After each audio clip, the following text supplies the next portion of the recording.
Venga. Zu eta hemen zara.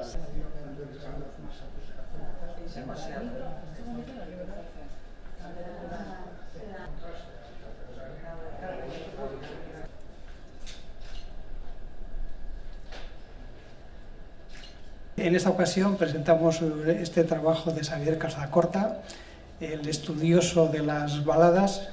Comentaba antes con Adolfo Arejita que para hacer un estudio en profundidad como eso hacía falta curas o Xavier, gente que dedique mucho tiempo a estudiar todo esto, que es un trabajo de investigación pues que lleva su tiempo y que la verdad es que le consume horas, pero bien, él está a gusto y el resultado se nota, o sea que animarle a que siga por esta vía. Euskal balada tradizionalen korpusa, bai?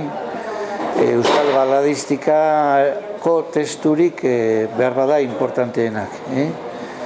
Eta 16. mendetik 18. mendera bitartean sortutako genero hau, horko testurik importanteenak. Behar bada zaharrena bere terrez da, 15. mende erdialdean edo jasotako gertaeran berri, eta barriena behar bada frantzestekoa da Napoleonen sasoikoa.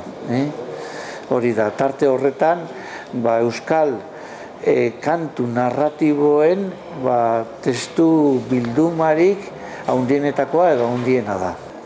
Labairu Fundazioarentzat poz handia izan da eta ohore aldi berean Xavier Casacortaren erromantze baladen obra nagusi hau argitaratzea eta beronen azken konfekzioan parte izatea.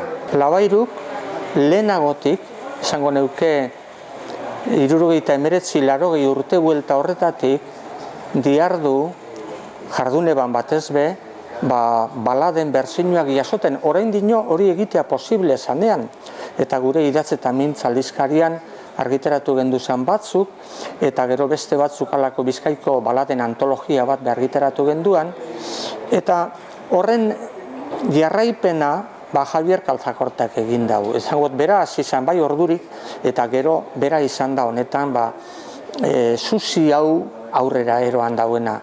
Urte asko joan da, tesis honegaz, hasi ginenetik, eta nik esakera bateko guk Zeberion, hasiek eine dirudi eta einek urrekorrie.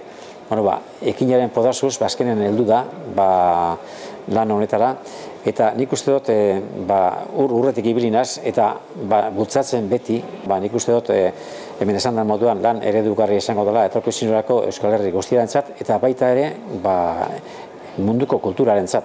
Azken baten ez dugu astu behar gu preindoeuropeoak garela eta gure hizkuntza dela importantea mundu osoan.